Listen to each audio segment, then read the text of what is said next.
to kind of give an overview of what are the different kinds of relationships that are out there on the internet. And we've got something called what I call naturally forming relationships, targeted relationships, networked relationships, and obviously previously existing relationships. So these are previously existing people you grew up with them, or they're your family members or your neighbors, people that you've met in a face-to-face manner, and now you're also talking with them online.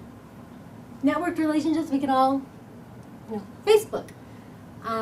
Certainly we have these kinds of relationships in our face-to-face lives as well.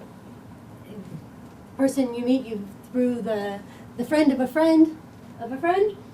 So these kinds of relationships exist in our face-to-face world as well as our online world. The targeted relationships, I think of this as a hunting and seeking kind of a relationship. You are looking for a very specific someone. This is the dating sites. When you go on, you're looking for Mr. Right, Mrs. Right. You're looking for a specific person to be a friend, that sort of thing. And naturally forming, these are like byproducts. You don't actually intend to form a particular friendship. You're not looking for any one person. Instead, you're interested in skiing. And so you want to talk to a bunch of people about your passion skiing. And in the process of talking about your passion skiing, you find out that, hey, there's this really great guy who also has this passion of skiing, and we've got these 5 million other different things in common, and wow, I think I'm in love.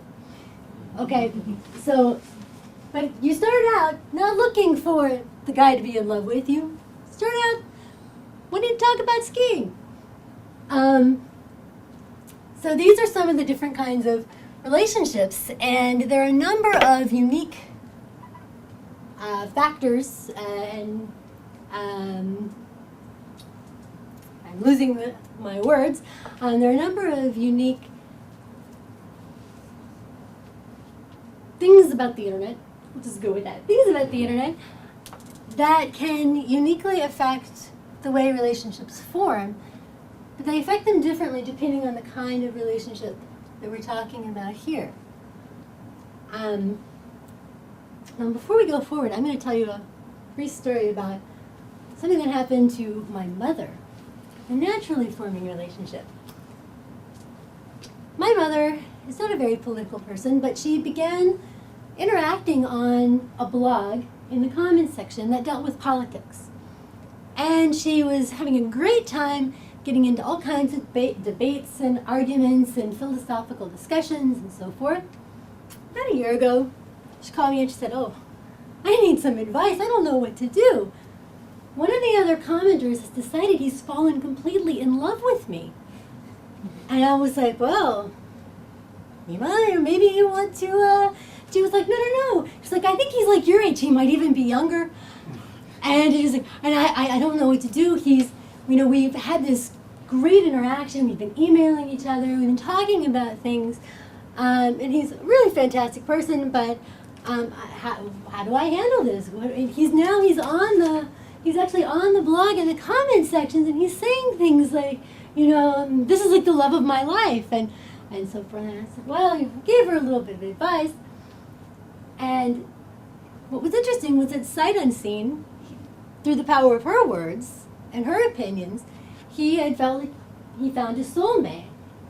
Of course, if he had seen her and realized that she was the age of his mother, a couple of things would happen. First of all, he would probably never have approached her to find out that they had all this in common. And he would not, obviously, most likely, have fallen in love with her had he figured it out. As it turned out, the relationship ended up changing a little bit once he discovered that she was, and now they're still friends. They still argue and debate and discuss, but now he teasingly refers to her as Mother Lynn. So that would be an example of a naturally forming relationship. So what are these aspects of the internet that can facilitate the formation of relationships? And also, importantly, particularly with naturally forming relationships, is this sense of the expression of the true self or the inner self.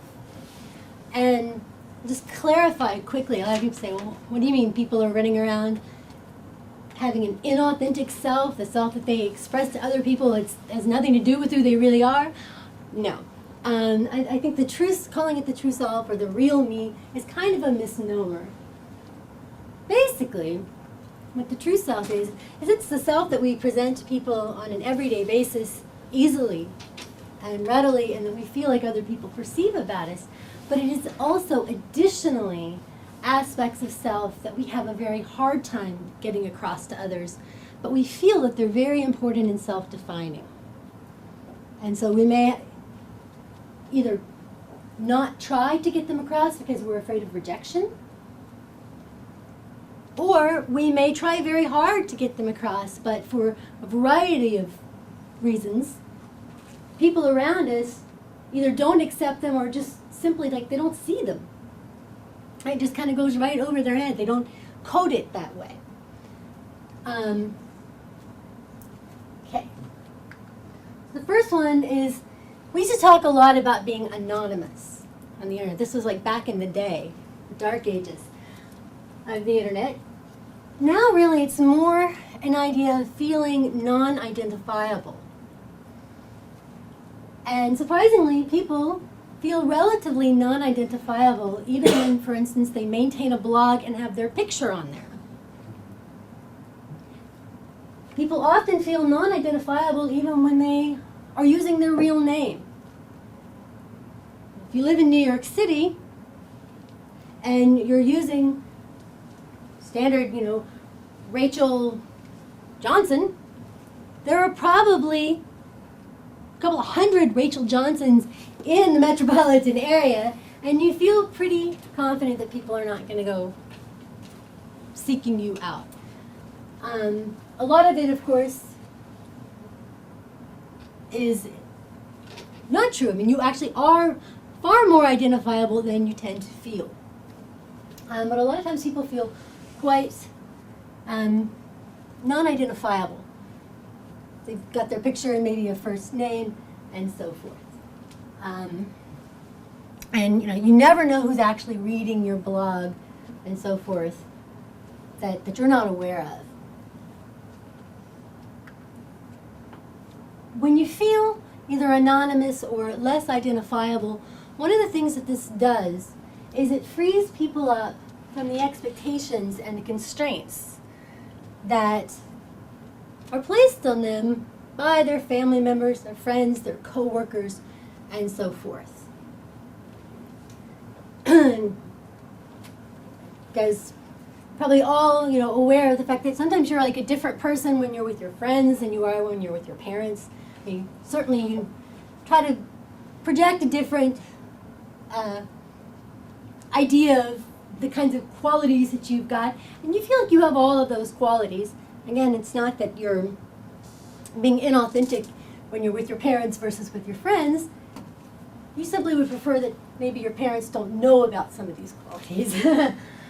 And so one of the things, or the other things that it does, is it tends to reduce the cost and the risk of incurring social sanctions.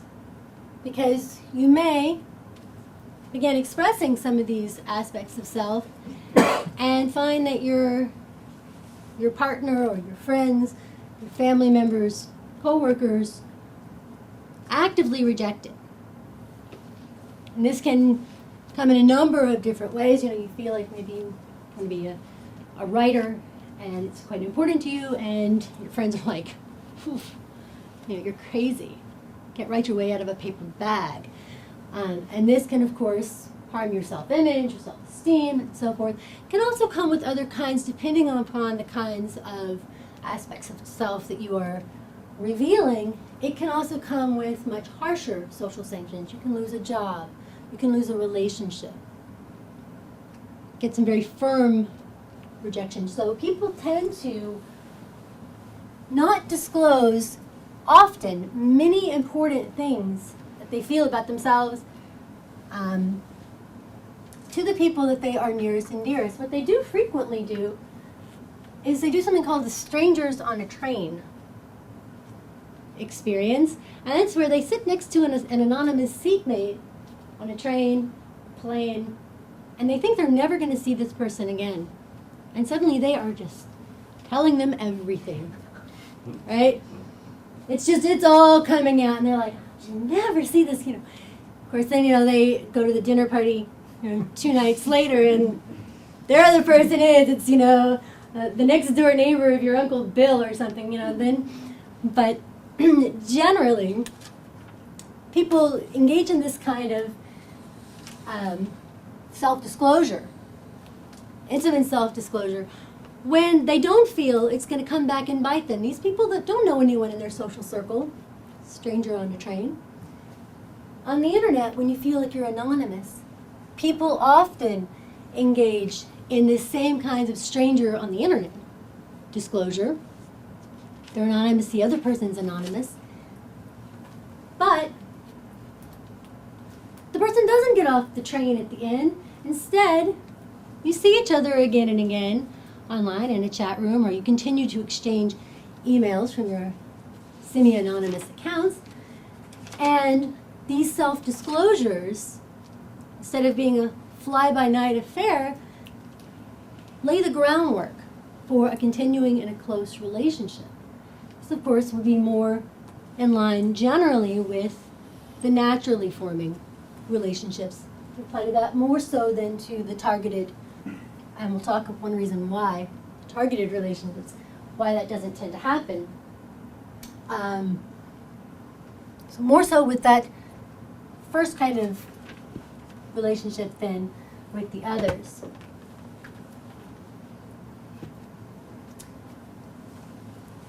The other thing is, we frequently are affected in our face-to-face encounters with other people by a lot of gating features. Physical attractiveness is a big one.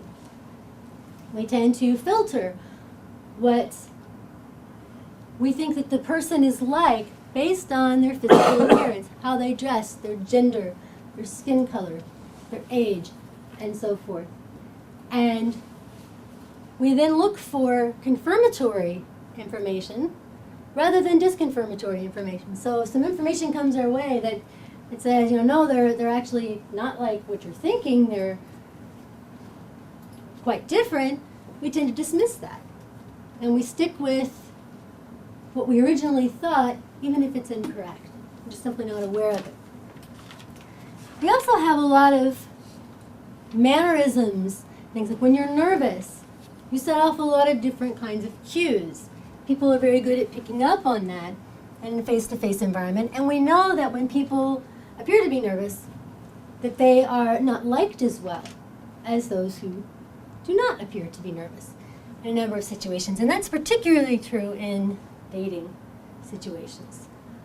When you're looking quite, we tend to like the confident person. Maybe sensitive and confident, but confidence is something that people tend to really look for with a partner when they meet them. And when we interact online, many of those gating features are not in evidence. We can't see that they're nervous.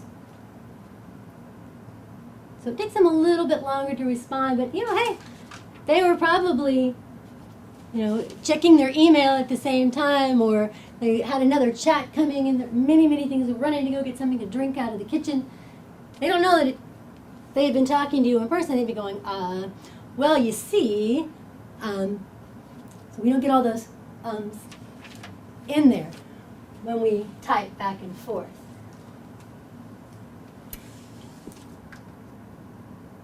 There's also greater ease of finding similar others. This can happen, obviously, through a dating site, which is Match.com, eHarmony, and others. It can also happen through news groups, the old bulletin board kinds of ways of interacting. It can happen through blogs. There are so many different ways, through gaming, online gaming, so many different ways that people can connect with others that are very difficult to find in our everyday lives. And also, lots of times, there might be plenty of them around us, but who has time these days? The average person works above 40 hours a week now. People are tired when they come home. You have a lot more control over your side of the interaction when you interact on the internet. You can say as much as you want, as little as you want. You can edit what you say. Once you open your mouth, the cat's out of the bag. There's no way you can stuff it back in. But if you're writing that email and you're like, whoa, maybe I better not say that. Just like the who's got mail, and okay, let's say it a little differently. Or should I send it? People have a great deal more control over the way that they present themselves. They have more control over the kinds of things that they express and disclose online, certainly than they do in person. And this is something increasingly that's happened. Wasn't so much the case way back when I first started looking at the internet, but increasingly you can get the goods on somebody before you ever get introduced. If you start reading somebody's blog, some anonymous person out there, just reading their blog for a while, you may find out more about that person than their own mother does know. Right? Because they may be telling the world quite a lot of things. And if you met them in person, it would take you a very long time, if ever, before you'd find some of that information out. You can also get a good idea about how do people react and respond to things. For instance, like on the comment section of a blog with this guy and my mother. He looked not just at the way that they interacted with each other, but how was she interacting with others and how were others perceiving her and so forth. So you can see how the person behaves in different situations. And they may not know that you're watching, right? And you can also do this with friends of yours, people that you've known for a very long time. You get a good bit of information, it's a problem for some of the younger folks, sometimes some of the older folks, for instance, with jobs. Put pictures, or their friends are on there, hey, last weekend, the drunken party, or whatever, on the Facebook account, and the employers are looking. And they definitely are looking.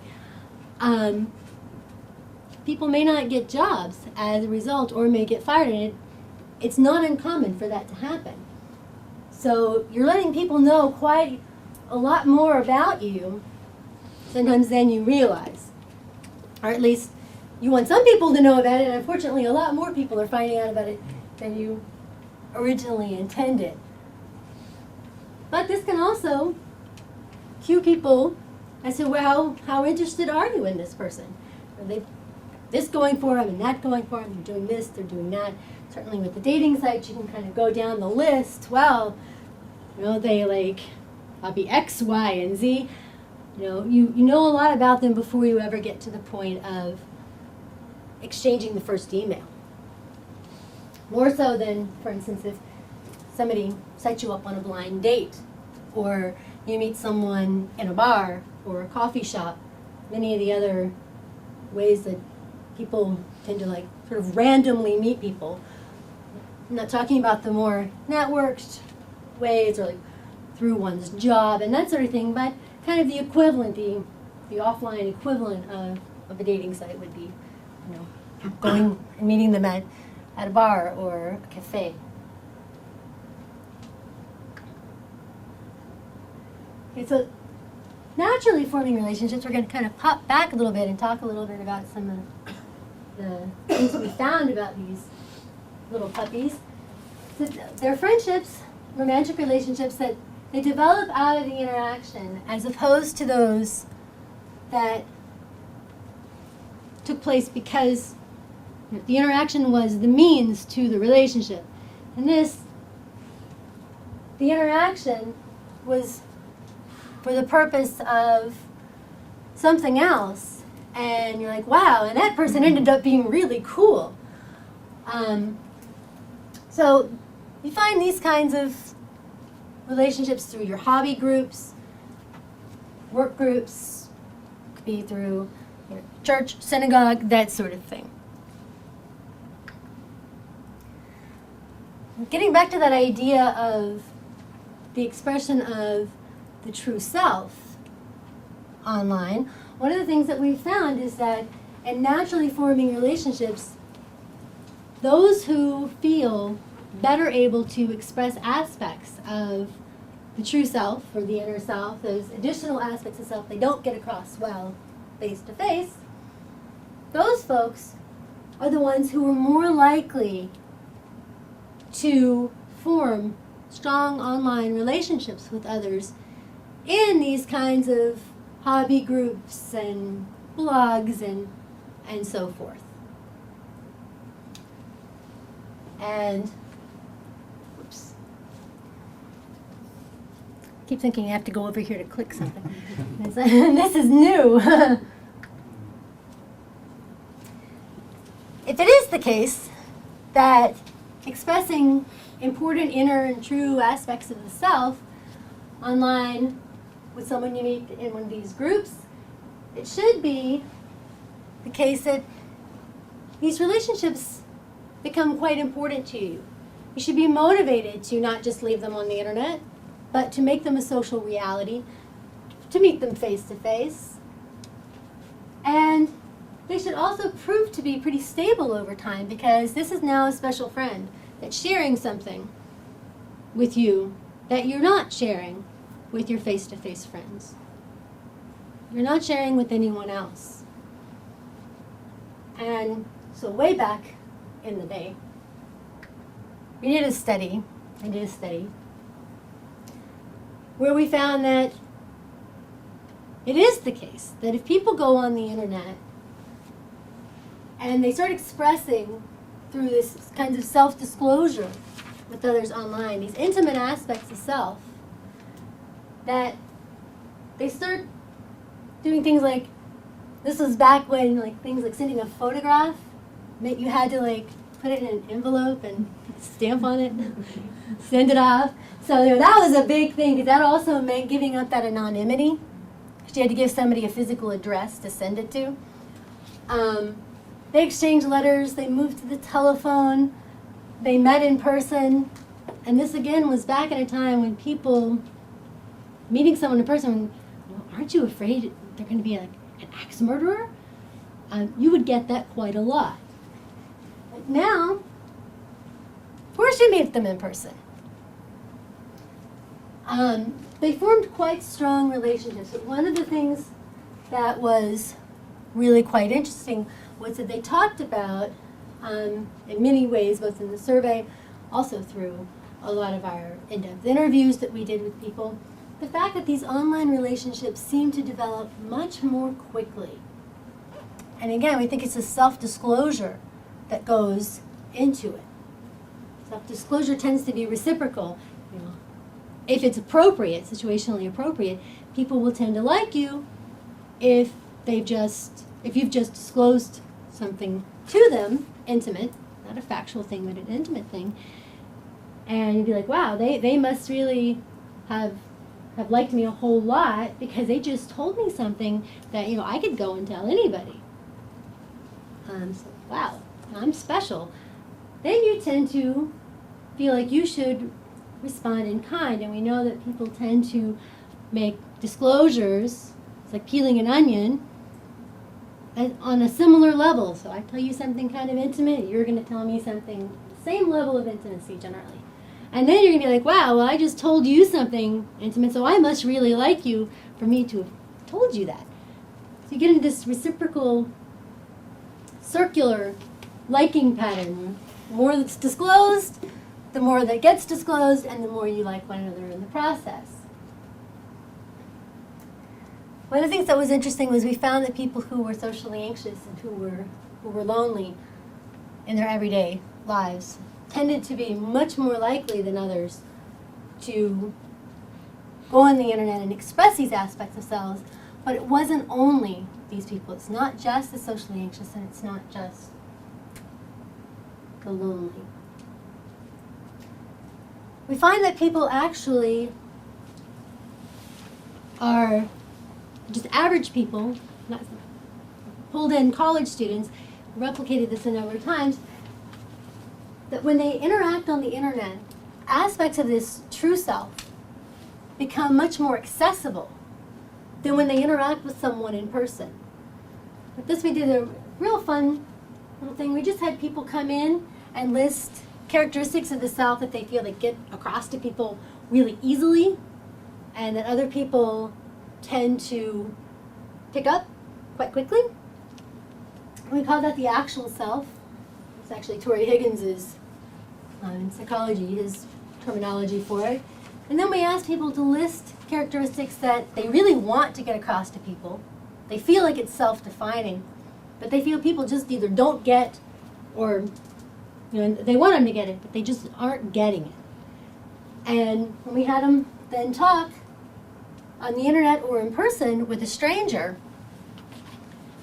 we discovered that they were much faster in doing a me, not me reaction time test. They talked on the internet for these true self characteristics, whereas the true self characteristics in person were actually inhibited. So people were really quite slow.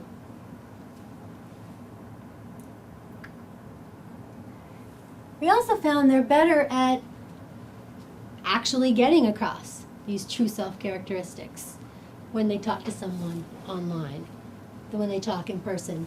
Because we had other people come in and we randomly paired them to talk online or in person, and after they talked, just give us free description. Tell me about what the characteristics that person you just talked to had. And we looked at the matches between the way the person had described themselves with their actual and their true, and how their partners they had just talked with, and we found it really the actual self, it's like a default self. This is the person that we generally present ourselves as when I meet someone generally face-to-face. And of course, most of the people we meet in our lives tend to be face-to-face encounters. So that we're good at getting that across to people. We get it across online and offline. But online, those true self characteristics tend to come through.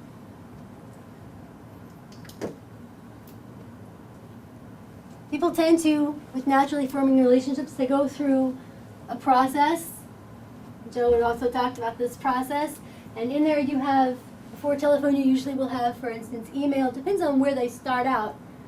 I just put internet here because it could be chat room or blog and so forth. Usually there's photograph in there somewhere before telephone. Then they get to meeting in person. But it generally takes them a while to do this. This relationship progresses relatively slowly. About 4 months before they get to the telephone, and then an additional 2 months after that before they take the step of meeting in person. Although that's kind of qualified by how far away the person lives. If the person is quite close in their general area, then the meeting is usually pretty quick after that telephone conversation. If they're further away, it can take them a bit longer to actually get together. And so the relationship develops over time. They have a chance then to build a strong basis for the relationship. And by the time they actually meet in person, some of those aspects of self, for instance, their physical appearance, may not matter as much as it would have if they had initially met the person face to face. Because they've gotten to like them, so they're a little more forgiving. Those boundaries open a little wider, the gates open a little wider for who will allow into our closed social circle or our romantic partnership once that's been established.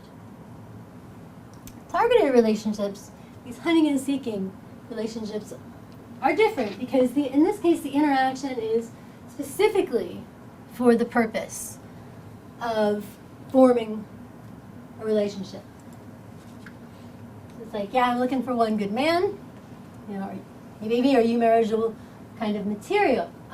Marriageable kind of material. One of the things that we know about our face-to-face relationships, when we first meet someone, just in general, is that our self-presentation tends to be strategic. When we meet a new person, we always want to try to put our best foot forward. And so we generally tend to present a somewhat idealized version of self. They seem to not be doing, for Monica's work, to not actually be doing exactly that online with the targeted relationships.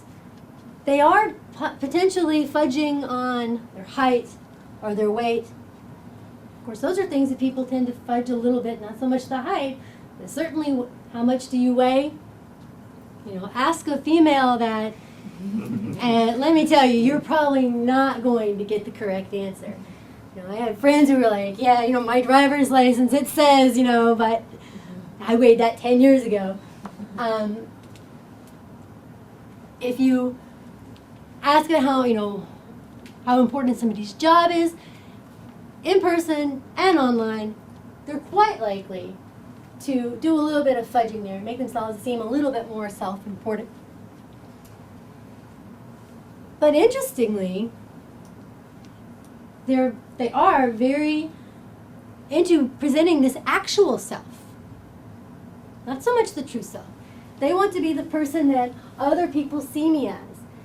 And I know Monica's found that people often get their family members and their friends to help them write their profile, so their profile is more accurate.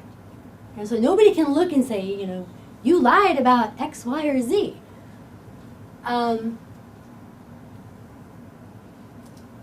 The self-disclosure that they engage in is also typically more constrained than in a naturally forming relationship. There are a couple of reasons for this.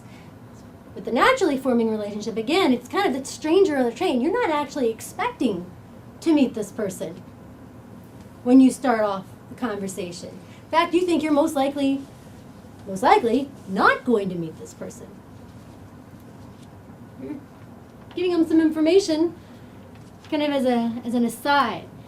Here, you go into a dating site, etc., you know you're going to meet the person if they pass muster and you pass their muster, and you know they're going to be meeting your family members and your friends if you decide that, you know, they are indeed Mr. and Mrs. Right. So you're going to be more careful about the kinds of things that you disclose prior to meeting them than you would to somebody who you think, I'll never see this person again. So they engage in less self-disclosure. They engage in less self-disclosure for another reason, too. And, and that is, I'll actually come back to that in a second because my slides are not where they're supposed to be. So, but briefly, because they tend to meet very quickly, much more quickly than these more extended relationships. Talked a little bit, Joe talked a good bit about the impact of the picture when people are forming their judgments of others and meeting others. And one of the things that we do know is that often a picture is not really worth 1,000 words. Because again, the way that we approach people, just like the guy would not have approached my mother if he'd seen her at a party or on the street or somewhere else, because she was obviously older. Often, though, that person would not be incompatible, but they may not, you know, you kind of look at him and go, yeah, not my type, right? Or think that they're just, you know, a little too plump or a little too whatever it happens to be, and you don't realize that possibly slightly too plump person or somebody with the big nose or somebody with, pick your whatever prejudice it is that you have against the person, as you pass them by, they may actually be your soulmate. And when we looked at a lot of the naturally forming relationships where people had ended up marrying, we were struck by the number of people who said, you know, I would never have gone up and talked to this person. I would never have given this person the opportunity to let me know how fantastic that they were. And we heard that over and over again. On the dating site, the very first thing that people do is they look at the picture. That's the single most important aspect. If the person looks good in the picture, then they'll bother to check out, well, what is it that they do? Do they have any interests in common with me? And that sort of thing. And I'll tell you, I was on J-Date, and you know, I knew this. I knew not to go with the picture. And what did I find myself doing? Going, oh no, absolutely not that one. Or, you know, oh, this guy doesn't have a picture up there. And I'm thinking, you know, smart. He's really, really smart. And then I'm also thinking, but just like everybody else does, you know, probably looks like, you know, like he's a criminal or something. You know, what's the matter with him that he doesn't have a picture? And so even knowing, it's so powerful. Physical appearance is such a powerful thing for us in our face-to-face lives and also on the internet. So what happens, I think, a lot of times is on these dating sites, people are bypassing a lot of potentially perfect matches because they're saying, well, the looks aren't the perfect match. Okay. And we'll go back to Monica again. People on the dating sites, in these targeted relationships, they also follow a similar progression. They move from the internet to the telephone to meeting in person.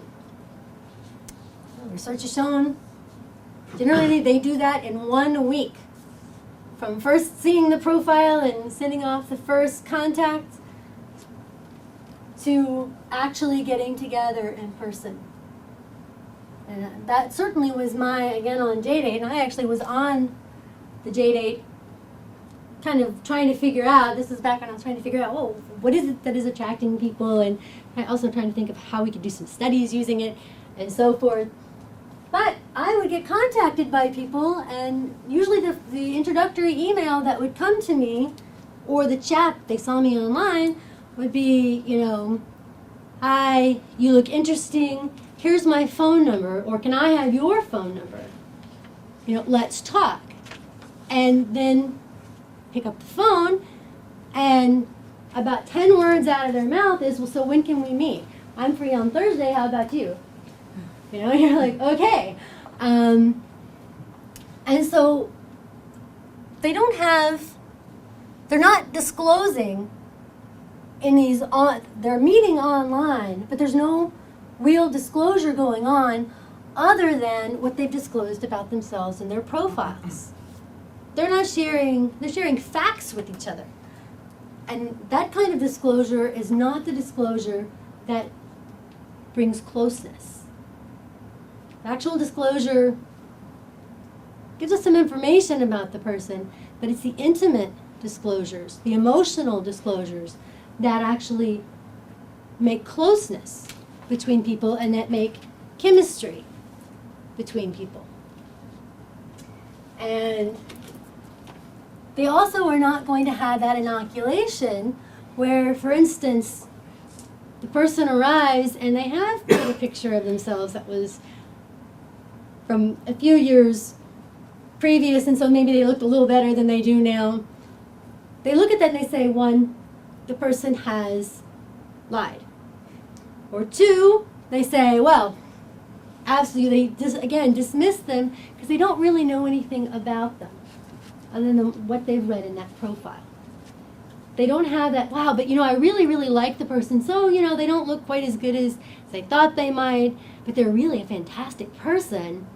You don't have that going for you to push that relationship beyond that first meeting often. And so the relationship tends to just end there. Whereas you do tend to get that inoculation to a greater extent, again within limits, when it's been allowed to develop to a greater extent. How am I doing on time? We're a little bit over, but. A little bit over? Yeah. Okay. The last one, so basically I call that, the andale, Speedy Gonzalez way of meeting. And the last one that I think is really quite interesting, and basically this is the only slide for it, is this whole idea of networked relationships. And people are starting to date more and more through things like Facebook and through blogs. And I know that in Israel right now, this is actually becoming very popular. People are saying, I don't want to use the dating sites any longer because they're either meeting too many married men or it just doesn't seem to be working. They want to go through somebody who comes with a recommendation. But they don't want to wait for their friends to decide to get around to introducing them. Instead, they've got not just their friends, but the friends' friends, and their friends' friends' friends. You get connected to one, you start getting connected to all. And so they're more and more turning to things like Facebook, MySpace, and so forth to find dating partners, as well as additional friends, expanding their friendship and social groups. But that is becoming a new means for people to begin dating. And it's got some interesting implications that are going to change the way these relationships develop completely, because of course they do come with that friend already attached. It's not just these people are going to eventually meet my family. It's like these people are basically, in some way attached to my family or my friends already. And so how will that affect the kinds of aspects of self we express to them, and what will happen, for instance, when those relationships go south? Or will it make them more stable? Will we be less likely to break up a relationship, more motivated to maintain it if we formed it in this way? We don't know yet. Into the future.